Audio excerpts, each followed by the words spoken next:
What's going on, people? Welcome to United View. Welcome to our preview for Manchester United against Luton Town at Kenilworth Road. Or should I say Luton Town versus Manchester United? It is at the Kenny, at Kenilworth Road.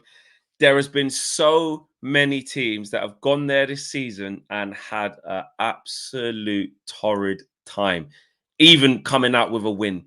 It is ugly, it is tight, and it's confined. It's fierce. The fans are on top of you. It's small. It's a task. But like Eric said, you know what I mean? It's a pitch. There's referees. He got very sarcastic, didn't he? He got very sarcastic. He went, "Is the pitch smaller? Is it not 11 versus 11? Is no referee?" No, he said every stadium's got a different ambiance. He likes that word. Every stadium's got a different. Basically, every stadium's got a different atmosphere, and obviously there are certain different, feelings and all that kind of stuff. But the fundamentals of it is it's still a game of football, and if United play to the best of their abilities, they are more than enough to beat Luton. It's just a case of, can they handle that kind of atmosphere? Can they handle that kind of throwback game? Because it's a throwback game. Every time you go to kill, that's what it is, isn't it? You know what I mean? It's a throwback. But they handled it fairly well at Newport County. I'm not saying it's exactly the same, but that's kind of a comparison. Along the lines of. Yeah, exactly. But it's not going to be easy. Like you said, teams that are better than United this season have struggled there. And I think United will have to ride their luck at certain points as well. It's not going to be easy, certainly. No, it's not going to be easy. I think for me, before we get into sort of the team and, personnel and stuff and who we think should start and stuff like that, I just think the basics and non-negotiables in this game is Man United have to match the physicality and the intensity that Luton will bring. And it won't be intensity in terms of maybe they're pressing high up the pitch all over the park. They do go for it, though. They will run after you a bit, though. They don't just sit back. Part of that physicality is they are on the front foot press, trying to make it, uncomfortable for you, getting you to put it out for corners or put it out for throwing so they can get turnovers and put crosses in the box and stuff like that. And, to give them a little bit of credit, in midfield with Ross Barkley playing the way he is, he can play a bit. It's not just hoof. It's not just hoofball. Andros Townsend puts in good balls from wide areas. Doherty puts in good balls from the left wing back position. When they're in their best form, they've got good people in the air. Adebayo's an honest centre forward who's gonna, put it about and be a threat in the air and run after things. At the back, whether it's Osho or Mengi, I don't know if he's injured actually at the minute. They put it in, or Reece Burke, they put it in. So we have to match. If we match the physicality, we'll be fine. Recently, and this is to your point, recently, it's not as if they've struggled to score goals recently. No. They've gone to St. James Park, scored four goals, and against Liverpool, what did they get to? It was 2-2 in the end, I think, when Liverpool went there. So 1-1. Was it 1-1? Yeah, they just scored in the last minute. Yeah. The point being is that, again, they haven't struggled to score goals. They will pose a threat.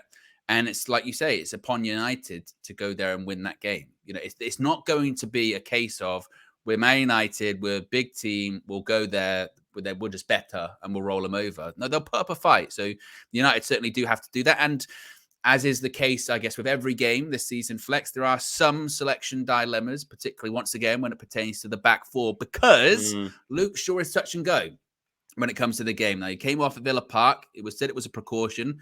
Eric reiterated that in his press conference, but he then said he's a doubt. It was a weird one. He said he's a doubt for the weekend, but we have confidence that he'll make it. Yeah. That he'll make it. So I don't know. I mean, I think they're looking at it as this guy picks up injuries all the time.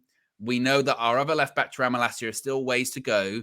We can't afford to rush him back and then have him miss an extra 3 weeks, 4 weeks when we're not going to have anyone at all. So if we can, we want to take it as carefully as possible. The problem is, of course, is that Aaron Wan-Bissaka's just gone down at the worst time as well, because he's out now for a couple of weeks too, Ten Hag said. So we go into this game knowing for sure that we've got one fullback available and maybe the other one might be. So what do you do then when if he's not out? If he's out, for me, Lindelof was quite uncomfortable the other day. I know it was against Leon Bailey and then Diaby, high octane. You could say it might not be like that. We'll have a lot more of the ball.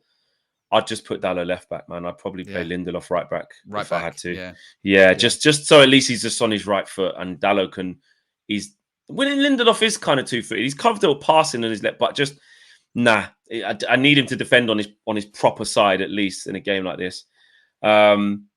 But, you know, even if he does put in Lindelof left back, it is a different type of game. It won't be how Villa were, where they keep coming and coming and coming and coming. As long as he's sensible and again wins his duels and keeps it simple, he's not going to overlap Marcus Rashford. He's not going to put balls into the box. But, you know, as long as he does his job physically, he can be all right. But I think maybe if Lindelof is going to have to play, I'd probably put him right back and just put Dalot left back for this game. But Dalot's been in such good form and doing so well in that position, and he's capable. Didn't want to move him, he's adaptable. You don't want to move him. So actually, Luton near the bottom of I know, like, we should be worried that, you know, they can still win, but like, if you know, Lindelof, he still knows his way about the pitch. Like, just as long as he wins his duels, maybe I don't mind him going left back. Actually, it's just because Dallow's doing so good at right back. The balance I think Luke Shaw makes it. I think Luke Shaw. Yeah, all that. Then brilliant. I think the way he was talking, I know he said he's a doubt, so you could say, "Oh, how does it?" But then he did end it by saying, "But we're confident that he's going to be, he'll get there." Right, yeah. So I think factoring in that we've got literally one game a week, so after that it's the next weekend we have a game, then they might be like, actually, you know, maybe we play him. He don't play 90. Maybe I was about to say that. 60, Don't be surprised if he just 60, comes off 65. You know, then Lindelof comes on or something like that. So I wouldn't be shocked when it comes to that. Midfield, then you get into goes, well, that's the same. It's actually quite nice to say the midfield is going to be the same. It's going to be Kobe, Casemiro again, and Bruno in front. Could he mix it? No, I do think it is. I agree. Does he keep Scott where he is? Luton, physical, powerful, height. He absolutely does. Keep him super sub. Yeah. I think the worst thing he could do is start Scott McTominay. Yeah. Don't do it. Don't do it. Don't need to. You know, like before, and it's a bit different because we had the injuries, but like after he scored the 2 against Brentford at Old Trafford, then he kept starting some games after that, didn't he? He was like, I think he played Sheffield United and somewhere else. And he sort of and he did score against Sheffield United. But the point being is, after that, it was like, wow, see, he should be starting games. It's kind of like, that's not the lesson to learn from McTominay coming on and scoring. The lesson to learn is actually like, that's the role for him, not to start games. Especially now in this moment that the team's in. Exactly. And with the people that are available, you would say, fine, you know, Kobe, Casemiro, Bruno. And then, you know, if you need to get something later on in the game, maybe that's when you put McTominay on once again. But especially away at Luton. He's preached consistency, as he says, I need consistency, I need consistency, I need consistency.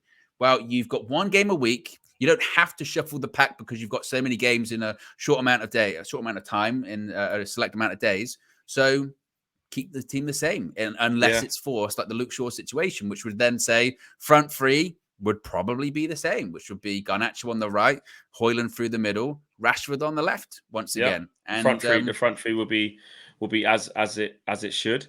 What I will say is this: I spoke about the Villa game being sort of a turning point. That's when I'll start to believe the beginnings of maybe a turning around.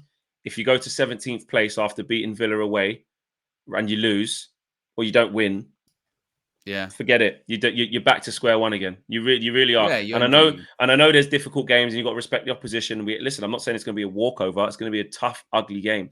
But a win is a win, and Man United have to get a win. There is no excuses for not getting it. Like, you have to. We're scoring more goals. We've just gone and got a tough away win, our first since 2021 of that nature. Like, if you don't go and win that game, then the joke's on us, because you don't get to go to 17th after that. You know, 1 win in 5 Luton have got in their last 5. You know, for as good as they've been, they've only won 1 in the last 5. There's a reason why they're still down there, even though they're competing and making it difficult. Yeah. But they still do lose a lot of games. So, and also for that great home record that was great home record for that, how difficult they make it. They lost the last home game to Sheffield United, didn't they? So exactly. You know, so, and I know football doesn't work like this. If Sheffield United can win there, why can't Manchester United? But the point being is that, like we said earlier on, if United go there, do their job, they have more than enough quality. If you're a Rasmus HOJLUND, what a perfect opportunity to make it 6-6. No disrespect 100%. To the opponent, but you're 5-5. Rasmus is scoring. Luton. You've got to score again. I think he will. I think he's he scoring. Will. 6-6 chances. 6-6. 6-6, mate. Rasmus 6-6. Rasmus is on fire, 100%. Score prediction. Score prediction. I'm going to go 3-1. I wouldn't be shocked if we concede again, because I do think there might be like a set piece or something like that where we're like, oh, damn. But I think we win 3-1. I think HOJLUND gets a couple. And I also, who else do I think gets on the score sheet? I'm going to go with Marcus Rashford actually scores. Imagine that. Thought you would. Yeah. I'm going to go with 2-0. And I think that Rasmus HOJLUND is going to score. And I think Bruno's going to score. He's due a goal. I'm going to say Bruno. Rasmus and Bruno. Yeah. There you go. Right, smash the like on the video. Subscribe to the channel if you are new. Let us know what your predictions are and your started lineup is as well for this game. Man United, don't mess this up now. We're on a good run here. Keep it going. Keep the pressure up. You know, Spurs got Wolves. Villa got Fulham away. You never know. We got to win our games. Also, for the other way round, Spurs will probably beat this version of Wolves. It might be tight. You never know. They've got no Cunha. Yeah. You know, you just don't know. And Fulham on their day, you never know. So we have to be ready. And Aston Villa don't travel well, so we have to be ready for any slip ups. And I think we play last on the Sunday, don't we? Yep, we are Super Sunday, the main event. There you go, as per usual. United. Yep, there you go. Take care, guys. We'll see you soon. Let's win.